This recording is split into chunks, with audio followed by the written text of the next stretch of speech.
A very good afternoon to you, ladies and gentlemen. Welcome to AQRA International Conference plenary session. And I am Ken Swansea, your host this afternoon.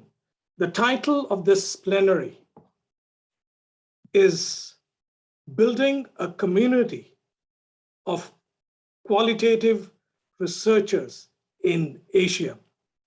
And joining us in the panel are two very distinguished and researchers and seasoned academicians, Dr. Araceli Rosario and Dr. Safari Wa-Mbaleka. Ladies and gentlemen, let us welcome Dr. Araceli and Dr. Safari to the panel. Let me introduce these two very distinguished people that we have for the panel this afternoon. Dr. Araceli Rosario, PhD, is a professor and chair of the Education Department of the Adventist International Institution of Advanced Studies. She is also the president of AQRA. One of her advocacies is to equip qualitative researchers to conduct and publish qualitative research studies. And then we have Dr. Safari Wa-Mbaleka, also a PhD, in fact, 2 doctoral degrees. He is a professor and dean of postgraduate studies at AUA, Adventist University of Africa, Kenya. He is also the former professor at IS and chair of the TESOL program here. More importantly, he is the founder president of AQRA. Dr. Safari is a passionate qualitative researcher, much loved faculty, a seasoned academician, and truly a trailblazer. I personally will describe him as someone who has changed the qualitative research landscape here in Asia and is doing so in the world stage now. Ladies and gentlemen, welcome once again, Dr. Araceli and Dr. Safari to the panel. Let us begin with Dr. Safari.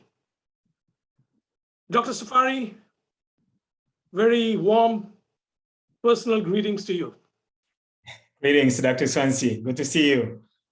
It is good to have you on the panel. And I will begin with a question.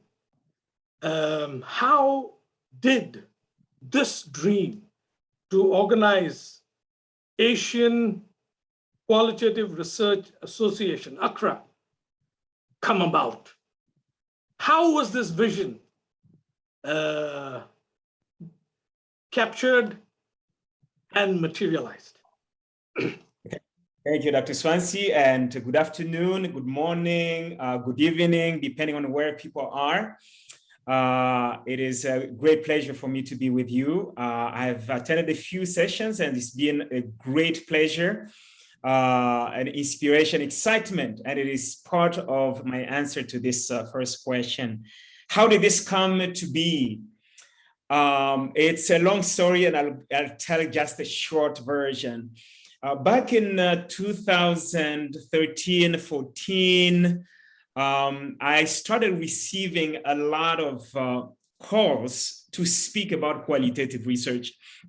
And I want to highlight very specifically somebody by Dr. Genaro Hapos. Many of you from the Philippines know him. When he discovered that I had a passion for qualitative research, he started inviting me to give trainings and speak in different conferences about qualitative research. And the more I spoke about qualitative research, the more I found that people didn't have a platform for that. Eventually in 2015, I believe, there's another institution that was mentioned that had the largest representation at our first AQRA conference that invited me to give a series of trainings And as these trainings went on, I just felt there was a need for a platform where all these people who are developing this enthusiasm for qualitative research could actually meet. And that was the beginning of AQRA, the idea of AQRA. Let's have a platform where people who love qualitative research can come together. So from there, I was scared. I was really scared because for those who have worked with me, whatever I start, I usually don't want to quit on that. And so this was the first time I was venturing into something that has to last many years, and it will have to affect many institutions. And so I went on for several months quietly. I was struggling in my heart. I said, okay, I want to start this, but I'm scared of failure. That is the biggest fear, one of the biggest fears I have. I'm scared of failure. And so I kept it to myself. Many times I would go to see Dr. Arceli, and I wanted to talk to her, but I kept quiet. And then I would go see Dr. Sunia. These were like my brothers at IAS, I mean, the closest brother and sister to me. And so I would talk to them. I would go to their office and I want to share this with them, but I get there, I just changed the topic because I said, once I share this, if they say yes, then we have to do it. Eventually, I couldn't take it anymore. I shared with first with Dr. Sunia, and I said, well, if you think this is something that's worth it, then we'll have to talk to Dr. Arceli. As the moment I told him, he said, this has got to happen. I said, okay, let's go. And because they were side by side, we went to Dr. Arceli's office. We talked with her. She didn't take 5 minutes to say, yes, I'm in. And those ended up being the first 3 leaders of AQRA. Thank you, Dr. Safari. So it began with invitations that you were receiving. And secondly, recognizing that there was a need for this platform for qualitative research. I think for quantitative research, there already existed many platforms, but there was none. And so, Dr. Safari, you were able to see an unfulfilled need, a need for perhaps a pan-Asia platform where you can showcase and where you can learn qualitative research. Second question that I would like to raise with you, Dr. Safari, is, yes, you had this vision. You saw this unfulfilled need nationwide, not just here in the Philippines, but also across Asia. How did you make this dream actually happen? You know, there are many people who can dream, but like people say that our dreams cannot come true unless we wake up and do something about it. So how did you wake up and how did you actually materialize this dream?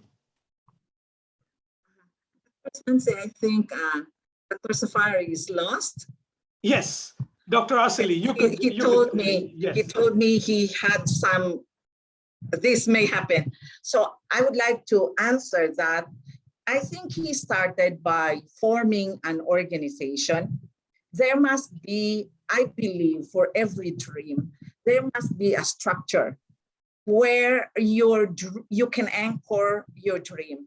And you see, when you dream, you cannot make it happen by yourself. You need people to be with you. And what is striking about this is, on my part, I did not catch that vision fully. And so when you are the one having that vision, I would say do not get frustrated. The people you invite in may not capture that vision completely and as deeply as you have envisioned it, but press on, because little by little, the light will come to them. So when he said, I said, so what's my role? And he said, okay, your secretary. What does the secretary do? He said, okay, keep the records. Well, I think he can do that. So it's easy. I did not know how much it would take, how much dedication, time, effort. And I think the biggest test on my dedication to AQRA is when he said, you go and conduct a training. I said, what? And he said, yes, it's a 3-day training. I said, can I do that? Oh, yes, of course you can. And I talked to Sonia, and Sonia also had that same feeling and said, that guy, we want to kill him. You are there, you're back there. But the good thing about that, how he made it happen, as I said, there's a structure. And also for us who worked with him, he nurtured us. He shared with us unselfishly his materials. And from there, we had a good jump start, I would say. Dr. Safari, would you add something more to what Dr. Arsali has just said? Dr. Arsali talked about structure. Here you had a vision, you had a dream, and then there was an unfulfilled need that you saw for a platform. And then Dr. Arsali talked about a structure that was needed to support this dream. Anything else that you would like to add? I think there were so many things that contributed to the success of the beginning. And this is one of the lessons I have learned, some of the lessons I've learned in leadership.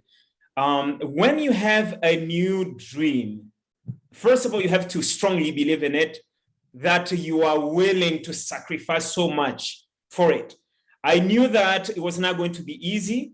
My colleagues who were there in the very beginning of time, I know that once you were there, you know that the beginning was not easy. You know, we faced some resistance. And that's understandable because you are bringing something that is not known. I think he's lagging, Dr. Swansea. Yes. So what Dr. Safari Wa-Mbaleka was saying, that there may be a lot of resistance when you're starting something new, when you're an entrepreneur. You know, you are actually diving into the unknown. But if you persist and if you hold on, it is possible for you to achieve. Anything else that you would like to add, Dr. Arsali? Yeah, and I think you should not get fixated in the challenges.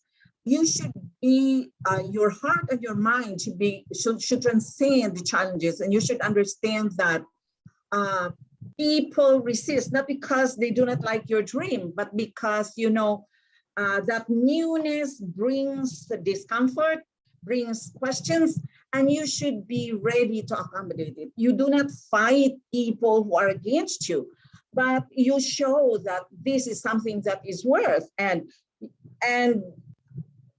based on our experience, eventually people who need to come on board will come on board to support you. All right. You know, we'll move on to the next question. From both of you, Dr. Arsali and Dr. Safari, we would like to know, what was AQRA like in its first few months, or, you know, in its first years? So yeah, we got approved on November 15, 2015. Then a few weeks from that, I think a week later, Dr. Safari received an invitation to conduct training in one university. And I can remember he came to me with 30 membership forms.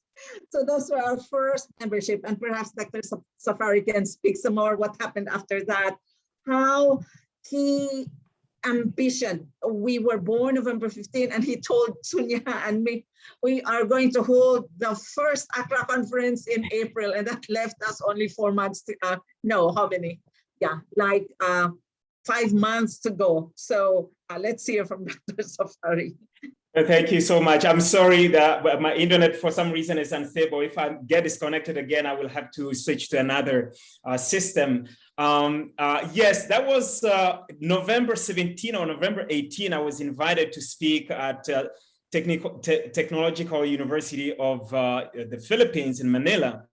And it was my first time because it was just voted on the 15th or 11th or 15th, somewhere around there. And then just the following week I was speaking, I said, well, okay, let me try to introduce AQRA. So I introduced it for 5 minutes. We had come up with the vision, the mission, and the goals, and the membership. And that was it. I had printed some membership forms, and it took me 5 minutes just to briefly talk about AQRA because I was still shy. It was my first time to ever mention it to anybody. Within the next 10 minutes, all the papers were taken. 30 people had joined with her membership fee, and right there.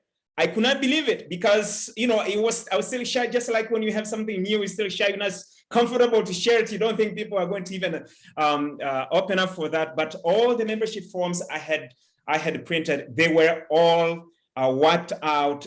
And that was a big inspiration for the three of us, because we knew from that moment that, okay, we cannot turn back anymore. If 5 minutes of talk can bring 30 members just like that, it means it's something that people want. They want to hear about it. They want to know about it.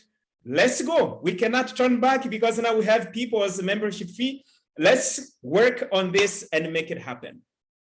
Dr. Safari, I think you have brought out a very important and interesting point here.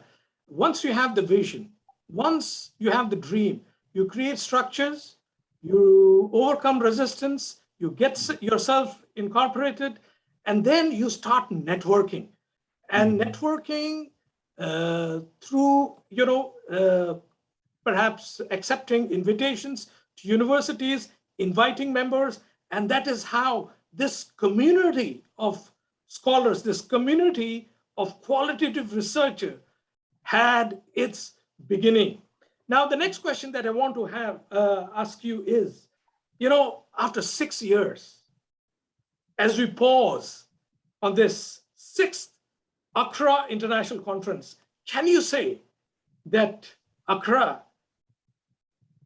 has met its vision and its mission, or is meeting? Perhaps we should not say it has already met its mission and vision, already accomplished. It's not mission accomplished. Is it accomplishing its mission and vision? Both of you, Dr. Asali and Dr. Safari. I think I should start because I want to share some figures here. So in April 2016, that was only like about 5 months that we started the association. We had, can you believe it? We had 138 presentations and we had 198 presenters in our first AQRA conference. And in the fourth, that was in 2019, prior to the pandemic, we had 161 presentations and 228 presenters. So you see here, we are growing. And of course, this time, because of the pandemic, the numbers are not as big this time. I think we only have like 67% patients this time. And I cannot remember, I think about 100 something presenters. That's because of the pandemic. So I would say our vision is to become a leading qualitative research association. I can say we are accomplishing that one. We are being acknowledged not only in Asia, but also in other continents. And our mission to promote qualitative research, yes, we are doing that. And to develop qualitative researchers, I would say that, yes, we are doing that as well. Dr. Safari, would you like to add anything?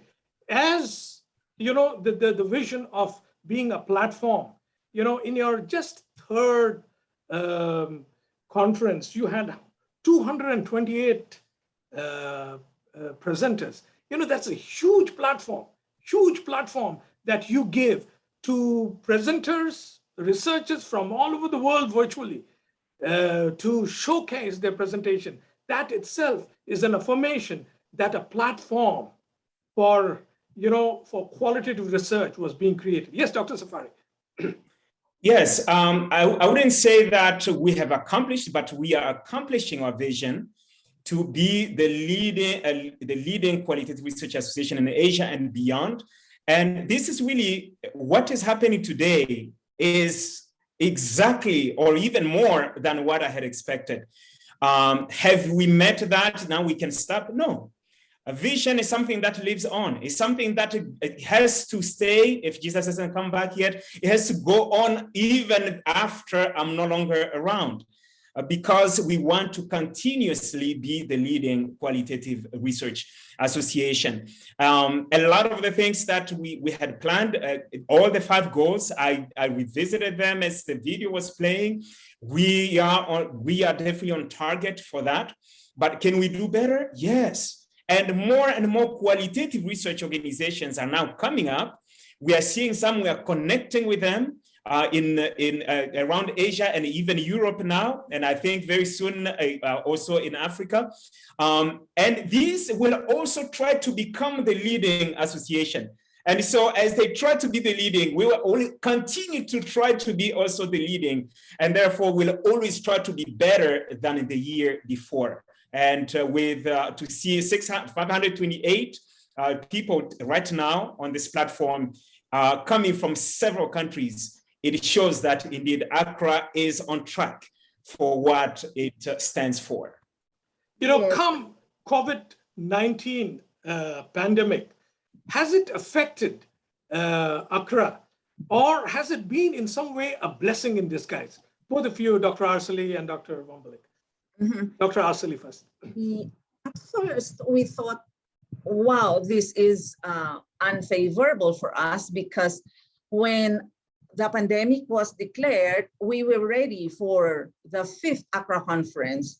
We had the lockdown in March, and the 5th AQRA conference was due in April, like only 1.5 months. People have paid, we have approved the abstracts, etc.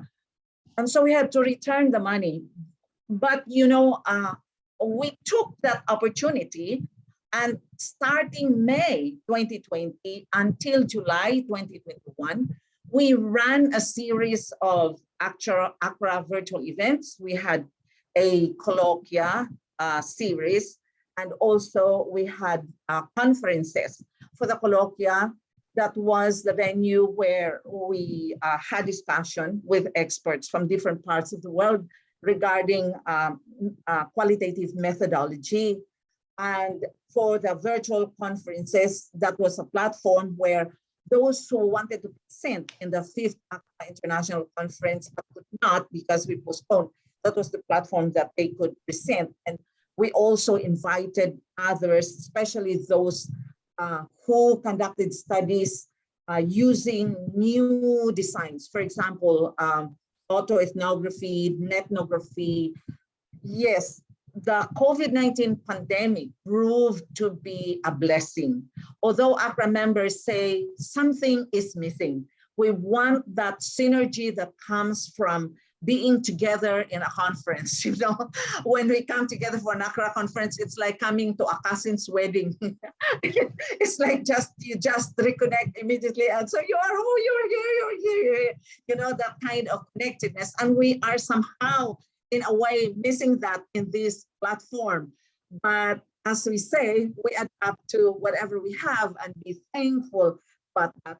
So no, the pandemic was not a disadvantage to AQRA.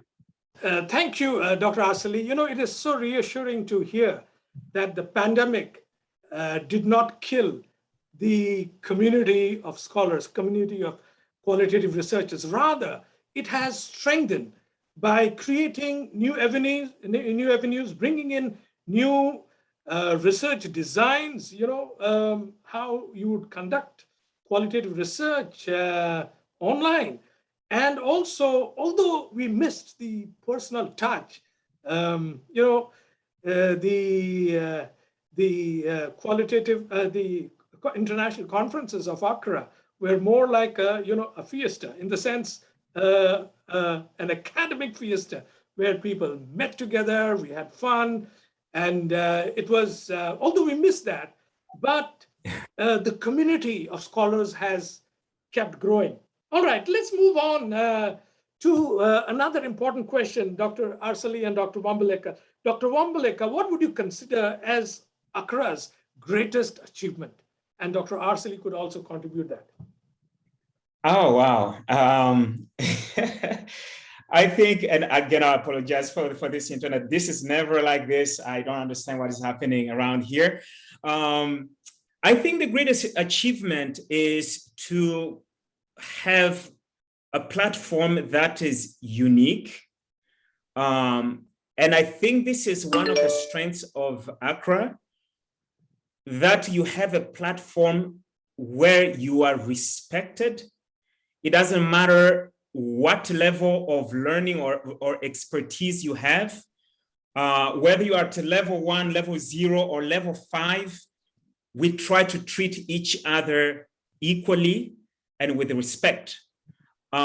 This is something that is unique. The second one is the empowerment, the training, the series of trainings that we offer through AQRA, both internally, where we invite people to come to us, and also externally, where we are invited to go out there. Part of that, we started a program to train the trainers, and some of you on this platform are already certified trainers, qualitative research trainers, so that it's not just about me or Dr. Arceli and Dr. Pavel and Dr. Lumoa, but that we have anybody who has been consistently growing in the AQRA, we can empower them to actually do the same thing. Because the organization grows, we cannot do it like we used to do it before. At the beginning, there were very few experts. And now we have many experts on this platform. And I think, to me, that is the biggest, some of the biggest achievements of AQRA. To sum up, Dr. Safari, you said training. A hallmark of AQRA is the excellent training that it provides. And secondly, what you said, which I think is very important, is it welcomes all levels of researchers, beginners, those who are in the mid-range, and those who are experts. No one feels intimidated. Yes, Dr. Arceli, would you like to add? Yeah, I think our greatest accomplishment is this enabling process. It's like when we started our annual conferences, we had, we always have rubric, and we say there, specify your qualitative research design. And through these years, there are cases when we have to return because the design says qualitative research. And we return and then came back, ma'am, we use qualitative research. What design? Yes, ma'am, qualitative research. Then I would call and explain, yeah, it's qualitative research, but there must be a specific design. Is this a case study? Is this a grounded theory? Is this? And so now I would say we have grown qualitative research because now they know, oh, this is a case study, this is a grounded theory, this is a transcendental, this is hermeneutic, and that is very rewarding for us. There are, for example, now we hear, ma'am, I'm publishing, my paper is published, I'm invited to speak. I would say this process of enabling is one of the greatest accomplishments of AQRA, where you see people grow, where you see people accomplish even greater than they have imagined, or even us have imagined from the very beginning. And now, during the pandemic, I would say that this sense of community, this is another achievement that we have, which we have even widened and deepened because of accessibility. Now we have connected with the National Research Center of UK and also of other parts of the world. We have this very strong partnership with our colleagues from South Africa, the Global Center for Academic Research from Kazakhstan, and they are like just an email away. These people, we haven't met, some of them haven't met in person, but still there is that connectedness. And I found out that this is our achievement, that even when Safari and I are gone, and even the other AQRA leaders are gone, this community will continue to thrive because we have, the connection is not only between us and these experts, we have extended the connection to our AQRA members, and they can continue the conversation.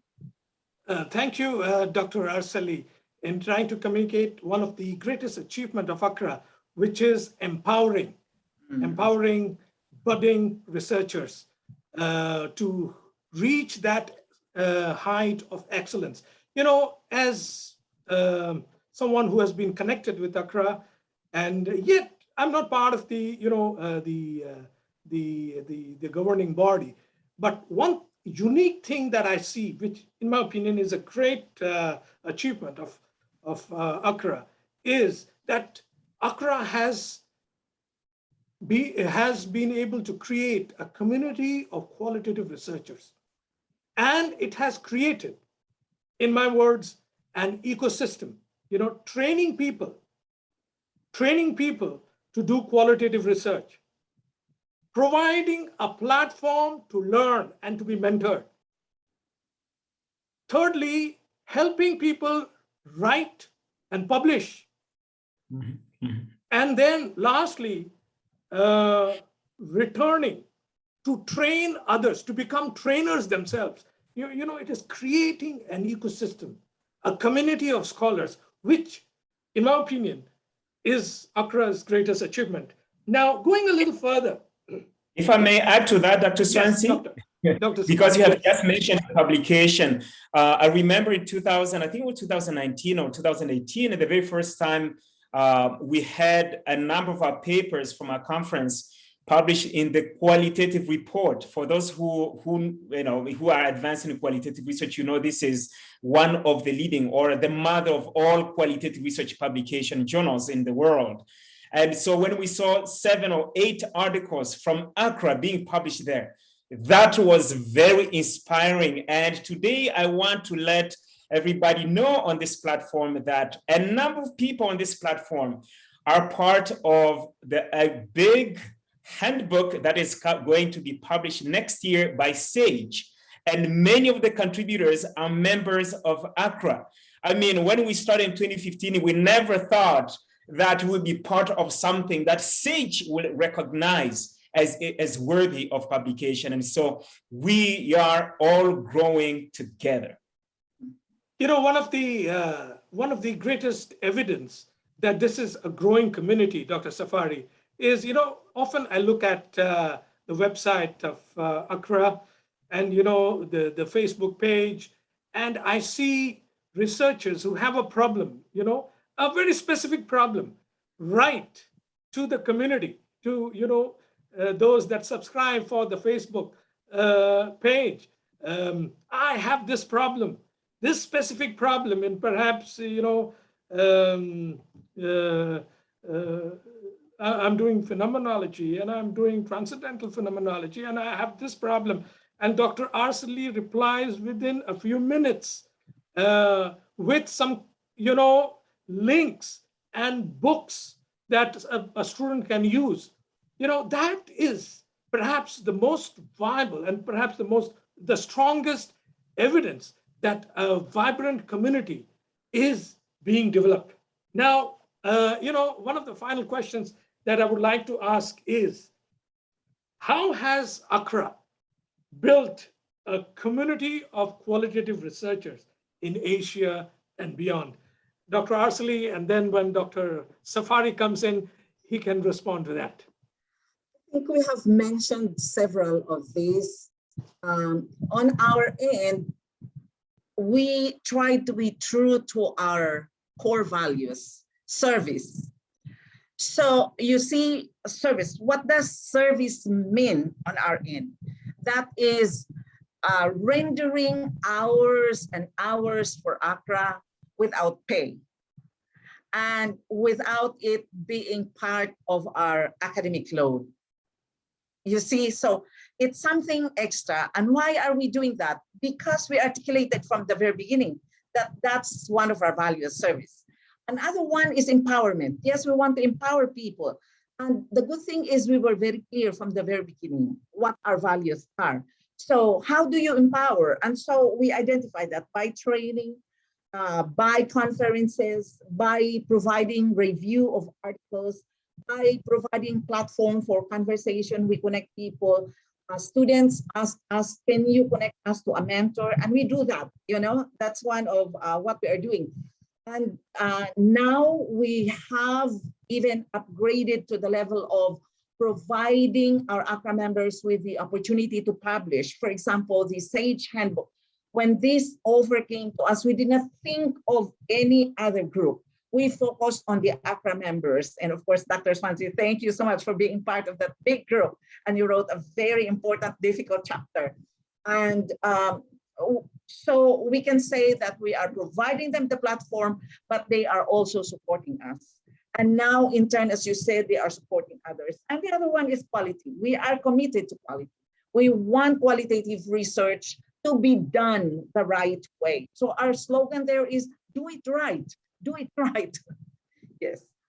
Yes, Dr. Safari, would you like to add how AQRA is building a community of scholars, a community of qualitative researchers here in Asia and beyond? I think this is can be captured in the 3 core values of AQRA. The first one being service. I think we intentionally serve people by empowering them, which is the second value, empowerment.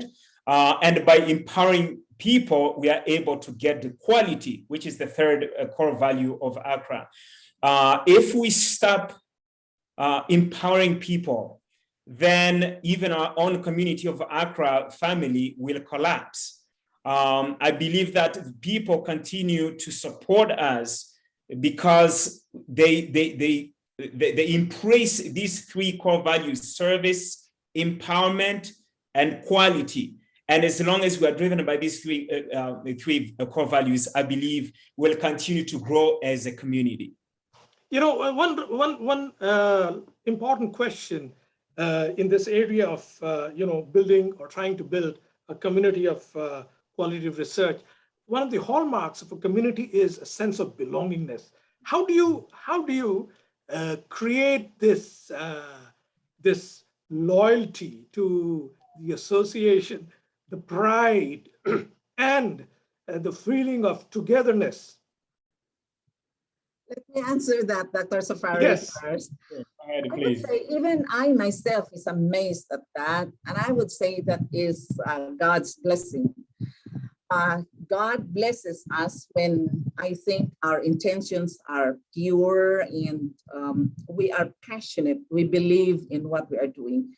So as I said at the very beginning, we were very clear with our mission, with our vision, with our objectives, with our core values. I wanted to say first, because I don't want Dr. Safari to say this ahead of me. I think it begins with that connection among the leadership team, the AQRA leadership team. And one incident that has really touched me was the other day, the day that was October 10. The AQRA conference would start October 11. And I got a message from Dr. Safari, and he said, "Hello, sister. Let me know if you have time. I want to pray with you."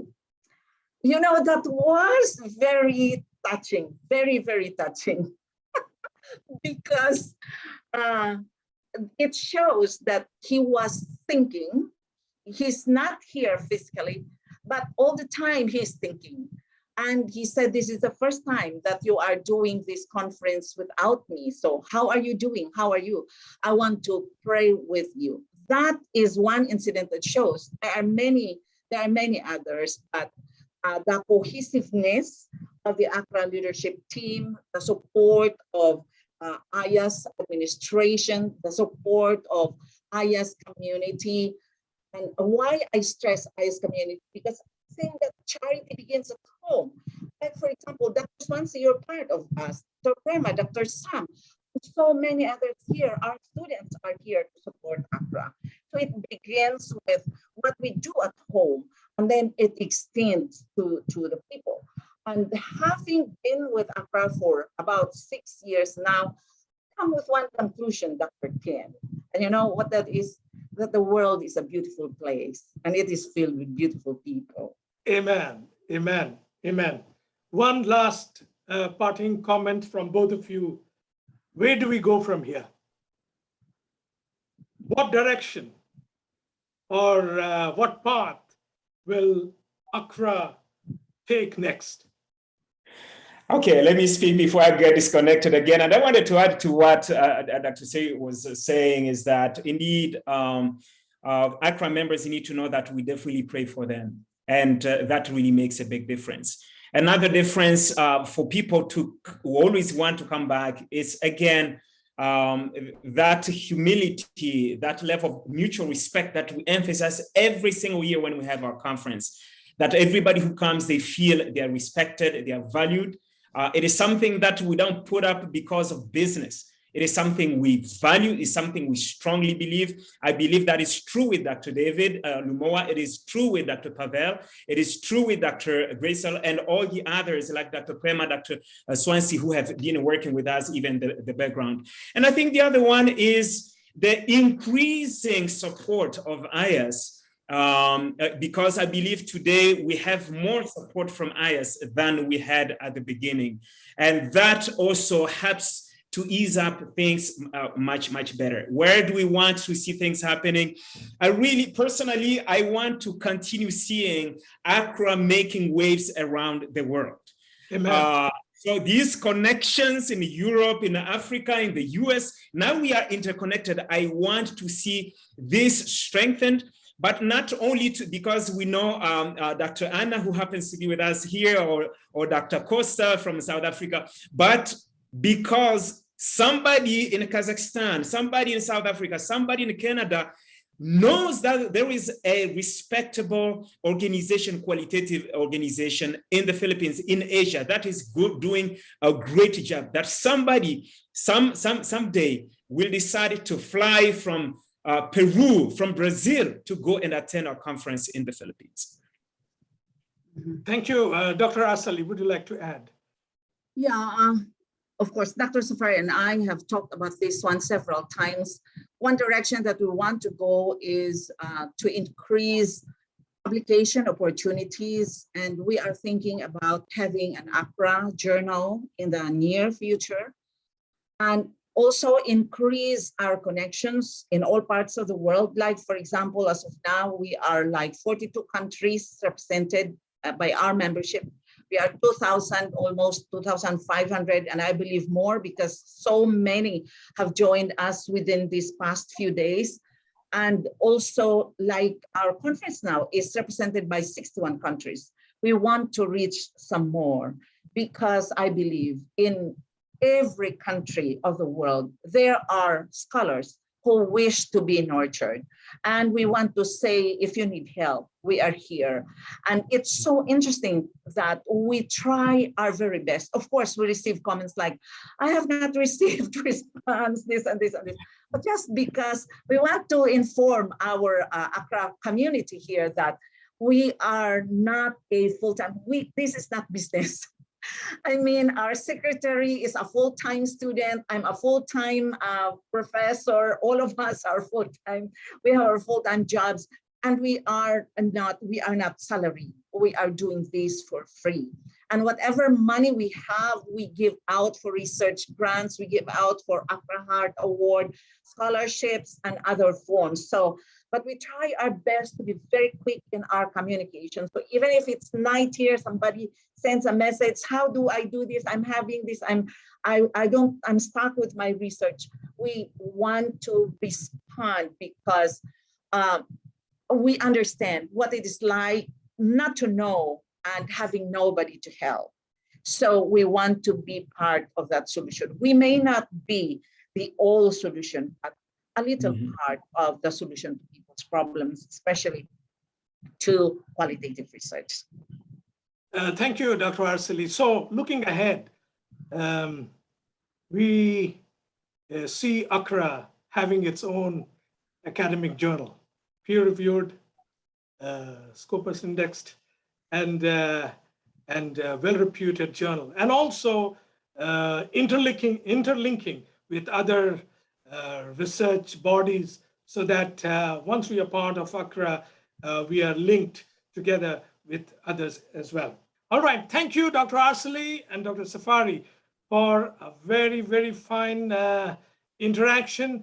And at this time, will there be some time to invite some questions, some testimonies? I would like to hand over the time back to Ma'am Graysel. Dr. Saban, will we be able to take some questions and some testimonials?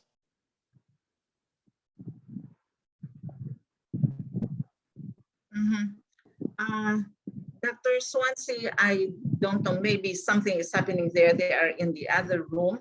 All right. But I'm looking at the, okay, so there are no questions here in the Q&A box. And I cannot find any questions in the chat box either. So I don't know. Maybe they don't have any. Dr. Arceli, Here, yes. I think we have many in the chats, but mostly they are comments. Like maybe we have some inquiries on trainings offered. There's one question there. If we are offering trainings for our members, maybe you can elaborate on our training offerings as well. Yeah. We had, before pandemic, we had trainings, as Dr. Safari mentioned. We were invited to the universities, we went there, or we also organized trainings here. There was one, Dr. Swansea was our speaker for grounded theory, for appreciative inquiry, like that. But during the pandemic, at first we thought, wow, we could not continue with trainings, but we were able to do that. So we were able to conduct online trainings with Bukidnon State University. I think it's a series, 4 trainings already, and I think another one coming this November. And we also did with University of Northern Philippines. Yes, even with the pandemic, we are able to continue doing the trainings. Just send us the invitation or call or write to us. And I just want to add to that, whether it is on our Facebook, AQRA Facebook, I created another one where I have also 7,000 followers right now, which is some of you are part of. Whenever there's a training organized by AQRA, we always make sure it is posted there so that you know when it is coming up. So check those Facebook pages, and those who are members, check your emails, because we'll always send that information there. You know, there is a comment by Evelyn Mella, which reads, I found my niche in qualitative research, and it is all because of AQRA.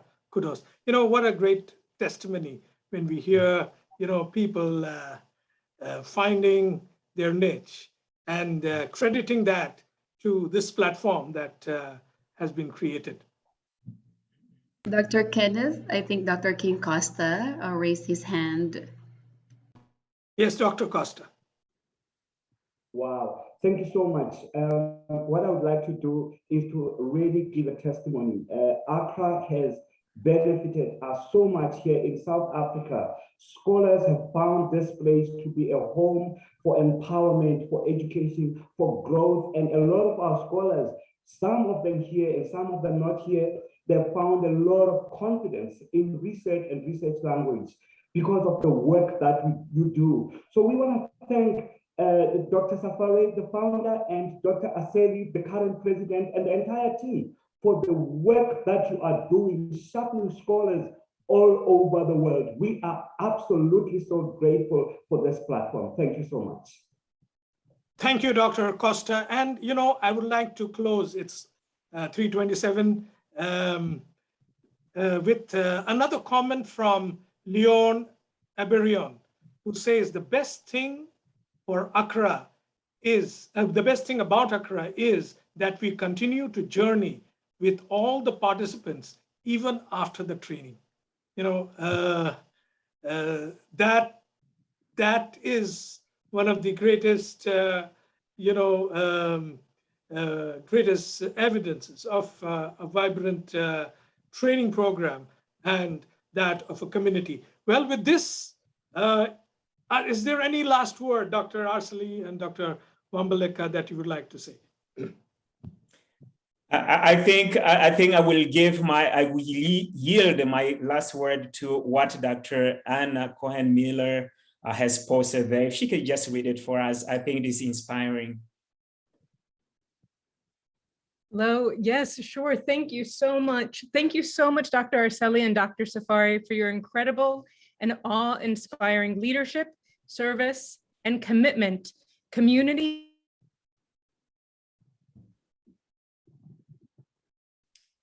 You're muted, Dr. Anna. Oh, sorry. Oh, my apologies. Okay, let me try again. Okay. All right, should I start from the beginning? Thank you so much, Dr. Arceli and Dr. Safari, for your incredible and awe-inspiring leadership, service, and commitment to community and qualitative inquiry. The partnerships with the Consortium of Gender Scholars is positively sharing research capacity throughout all of Central Asia. Thank you.